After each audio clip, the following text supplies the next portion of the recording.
Krishna, NIM 12. Kali ini kita akan mengerjakan modul 7, yakni searching. Yang pertama, kita akan membahas tentang sequential search dan binary search, dan nanti di sini kita akan jelaskan apa sih perbedaan antara sequential search dan binary search dan bagaimana algoritmanya. Langsung saja. Jadi yang pertama kita bahas tentang sequential search, yakni pencarian berurutan. Ini merupakan teknik pencarian data dalam array yang akan menelusuri semua elemen-elemen array dari awal hingga akhir, di mana data-data yang tidak perlu diurutkan terlebih dahulu.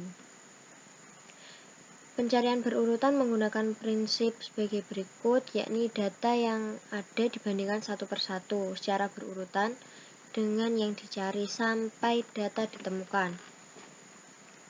Nah, sequential search ini ada dua macam. Yang pertama itu unordered. Sequential search ini datanya masih dalam keadaan acak dan tidak terurut, sehingga pencarian harus dilakukan mulai dari indeks awal sampai indeks terakhir. Yang kedua itu ada ordered list. Nah, di ordered list ini keadaannya sudah terurut, sehingga waktu yang kita perlukan untuk mencari sebuah data itu lebih cepat daripada unordered list.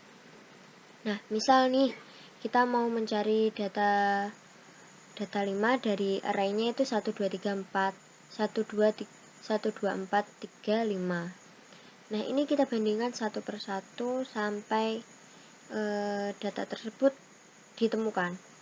Apakah 5 sama dengan 1? Ternyata tidak. Lalu dibandingkan terus hingga menemukan hasil true ini.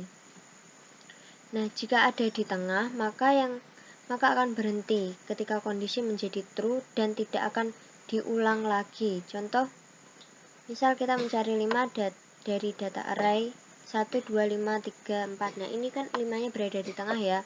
Yang kita cari itu apakah 5 itu sama dengan 1? Tidak. Apakah 5 sama dengan 2? Tidak. Dan apakah 5 sama dengan 5? Nah, ini sudah benar. Ini tidak akan diulang lagi prosesnya, cukup berhenti sampai di sini, tidak perlu dibandingkan lagi apakah 5 sama dengan 3, apakah 5 sama dengan 4.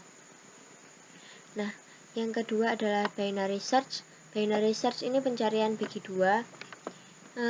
Ini merupakan metode pencarian yang menangani kasus terburuk pada pencarian secara berurutan. Proses binary search ini hanya dapat dilakukan pada data yang berurutan. Nah, untuk algoritmanya yang pertama kita tentukan dulu posisi awal, yakni 0, dan posisikan akhir atau n-nya itu min 1. Lalu hitung posisi tengah atau nilai tengahnya dengan cara posisi awal ditambah posisi akhir lalu dibagi 2. Dan yang ketiga, bandingkan data yang akan dicari dengan posisi yang ada di tengah. Jika data yang dicari itu sama, maka catat posisinya dan kemudian berhenti.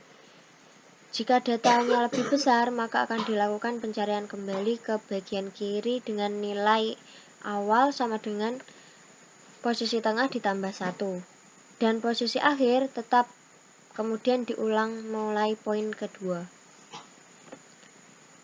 Nah, untuk nilai data yang lebih kecil, maka akan dilakukan pencarian kembali ke bagian kiri dengan nilai posisi awal tetap dan nilai posisi akhir sama dengan posisi tengah min 1. Kemudian diulang ke poin kedua ini. Kesimpulannya, jika kita mau mencari data yang sudah terurut, maka metode yang paling mudah dan efektif kita gunakan adalah binary search. Namun, ketika kita mencari data yang acak, maka lebih baik kita menggunakan sequential search. Ini untuk memudahkan kita dalam mencari data. Sekian, wassalamualaikum warahmatullahi wabarakatuh.